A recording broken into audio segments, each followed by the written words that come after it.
प्रिय मित्रों, नमस्कार। हार्दिक अभिनंदन के साथ स्वागत है आपका हमारे चैनल में। और आज एक ग्रहों के गोचर की बड़ी घटना के बारे में चर्चा करने जा रहे हैं। और वो घटना है, खगोलीय घटना है, महाशुभ ग्रह गुरुदेव बृहस्पति का 20 नवंबर 2021 को कुंभ राशि में महाराशि परिवर्तन को लेकर। ज्ञातव्य हो कि गुरुदेव, जो कि 9 ग्रहों में सबसे ज़्यादा शुभ ग्रह माने जाते हैं, वो आगामी 20 नवंबर को मकर राशि से निकलकर कुंभ राशि में लगभग 1 साल के लिए अपना राशि परिवर्तन करने जा रहे हैं। गुरुदेव किसी भी राशि में एक साल तक रहते हैं, गोचर करते हैं। इस गोचर काल में वो वक्री भी होते हैं, मार्गी होते हैं, मार्गी होते हैं, पुनः वक्री होते हैं, पुनः मार्गी होते हैं। तो इस तरह से वक्री और मार्गी काल मिला जुला कर गुरु का 1 साल का समय बनता है किसी एक राशि में। पिछले 1 साल से गुरु मकर राशि में गोचर कर रहे थे। आगामी 20 नवंबर 2021 को गुरुदेव बृहस्पति कुंभ राशि में गोचर करेंगे। गुरुदेव बृहस्पति व्यक्ति के जीवन के समस्त शुभत्व वाले जो कारक होते हैं, जीवन के शुभत्व वाले पहलू होते हैं, उनको इंगित करते हैं।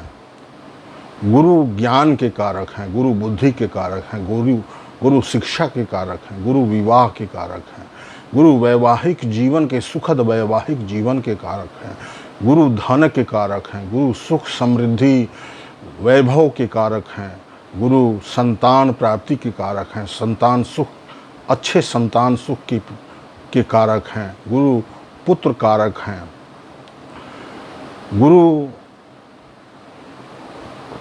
प्रोफेसर हैं, लेक्चरर हैं, टीचर हैं, IAS, PCS,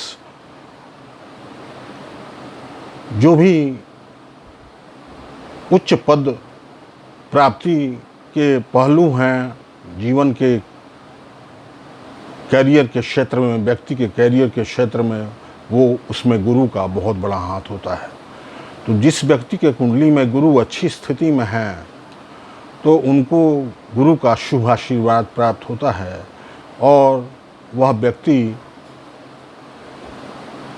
उस व्यक्ति को गुरुदेव बृहस्पति सुख समृद्धि, यश, कीर्ति, मान सम्मान, पद प्रतिष्ठा से नवाजते हैं।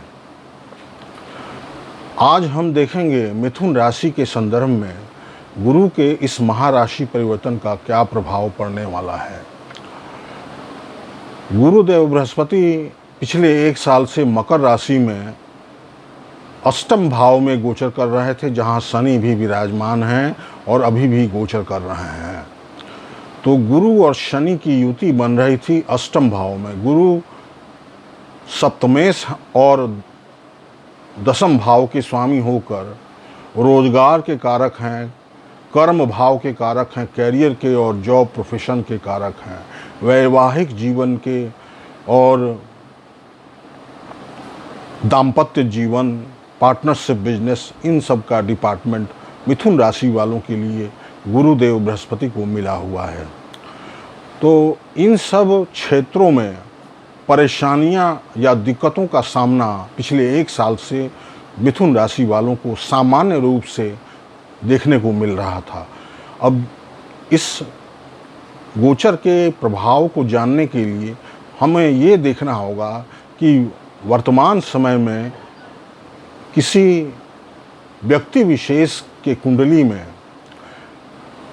ग्रहों की दशा अंतर्दशा वर्तमान में क्या चल रही है। यदि अच्छे ग्रहों की, शुभ ग्रहों की दशा अंतर्दशा चल रही है, तो गुरु के पिछले एक साल का जो बुरा प्रभाव था वो उतना लागू नहीं हुआ होगा, किंतु जिनकी ग्रह दशा अंतर्दशा खराब चल रही थी पिछले एक साल से, तो गुरु का काफ़ी बुरा असर पड़ा होगा गुरु के मकर राशि में गोचर का।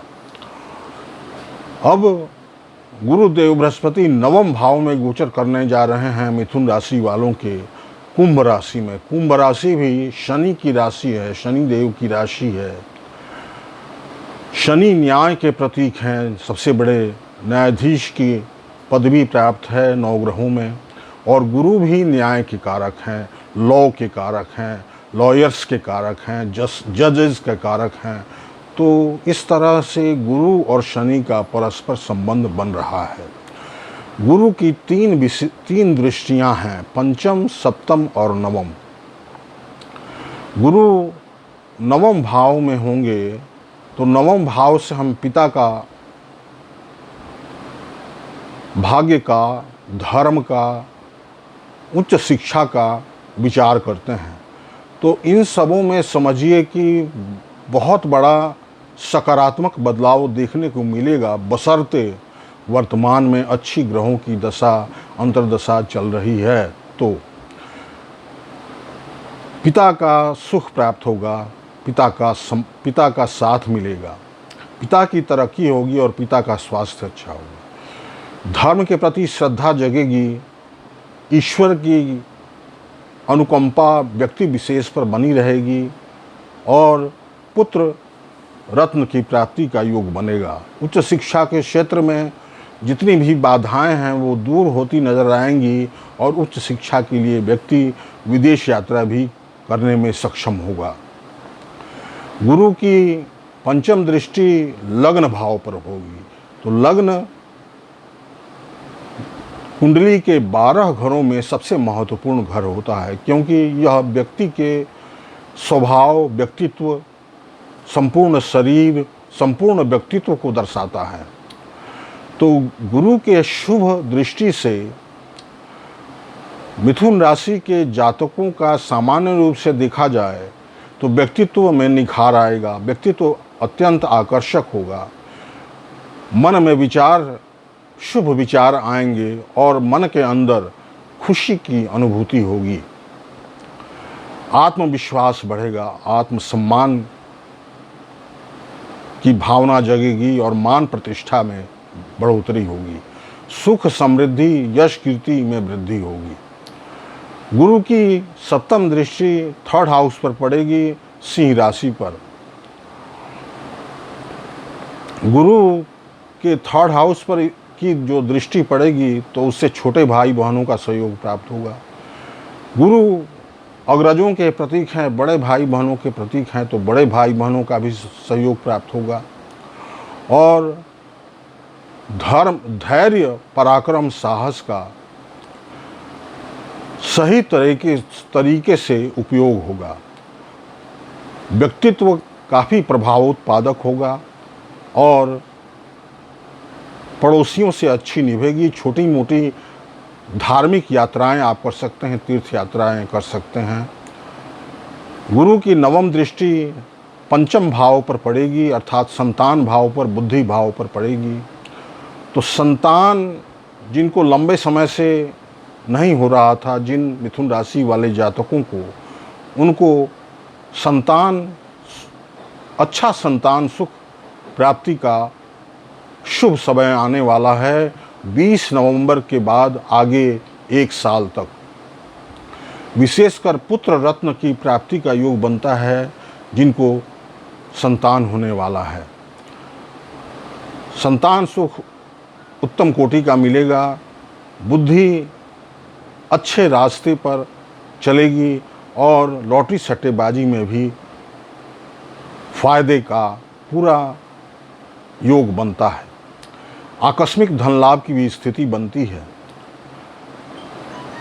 गुरु का यह गोचर मिथुन राशि वालों के लिए अत्यंत शुभ जाने वाला है। 20 नवंबर 2021 से लेकर अगला 1 साल मिथुन राशि वालों के लिए बहुत ही बेहतरीन जाने वाला है, ऐसा समझ लें। किसी व्यक्ति विशेष के कुंडली पर गुरु के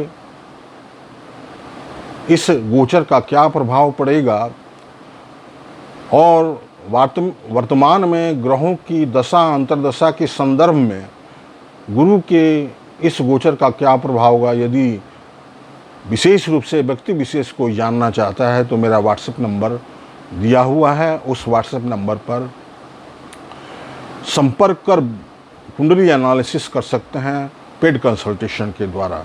बहुत बहुत धन्यवाद।